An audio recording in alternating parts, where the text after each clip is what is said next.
ஐயா மதுரையில் ஒரு சம்பவம் நடந்துச்சு. சம்பவம்ல ஒரு விழா நடந்துச்சு. ஏதோ முன்ன பின்ன ஆகி போச்சு. செங்கோட்டை அங்கிட்டு பேசிட்டாரு, இங்கிட்டு எடப்பாடி பேசிட்டாரு, ஜெயக்குமார் பதில் சொல்லிட்டாரு. ஆக மொத்தத்தில் விடுச்சு. விட்டுருங்களேன். ஏதோ விவசாயிகள் கூப்பிட்டாங்க, பாராட்டு விழா பண்ணாங்க. ஏயா இன்னும் அதை போட்டு நோண்டிக்கிட்டே இருக்கிய? நீங்கெல்லாம் திமுக கை குடிகளா? ஏன் இப்படி நோண்டுது என்ன ஒருத்தர் கேட்டார். யார் தெரியுமா? அன்னை செல்லூர் ராஜை தவிர்த்து வேற யார் கேட்க முடியும்? அடுத்த தமிழகத்துடைய முதலமைச்சர் எடப்பாடியார் என்ற எல்லாரும் போற்றக்கூடிய அளவுக்கு இருக்கின்ற எடப்பாடி அவருடைய செல்வாக்கையும் அதிமுக செல்வாக்கையும் சிறுமைப்படுத்த வேண்டும் என்பதற்காக இன்றைக்கு போட்டி போட்டு கொண்டு பேசுறீர்கள். என்ன நியாயம்?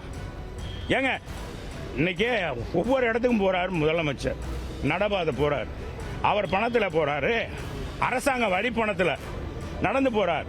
பெரிய பார்த்தா திருவிழா மாதிரி கூட்டத்தை நிப்பாட்டி ஒரு ஆளுக்கு எவ்வளவு கொடுத்துருக்காங்க? கொடுத்து கூட்டத்தை கூட்டுறாங்க.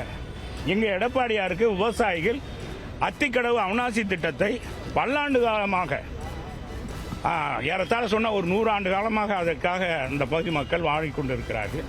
வெறும் தரிசு நிலங்க, தரிசு நிலத்தை இன்றைக்கு பொன்முளை பூமியாக மாற்றுகிற அந்த திட்டத்தை எங்க அம்மாவுக்கு தொடங்கி இன்றைக்கு அண்ணன் எடப்பாடியார்கள் முடித்து வைத்திருக்கிறார்கள்.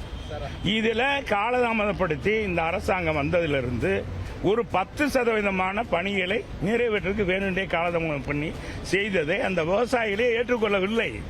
இதுக்கு முழு காரணம் அண்ணன் எடப்பாடியார் என்பதை லட்சக்கணக்கான விவசாயிகள் கூடிவிட்டார்கள்.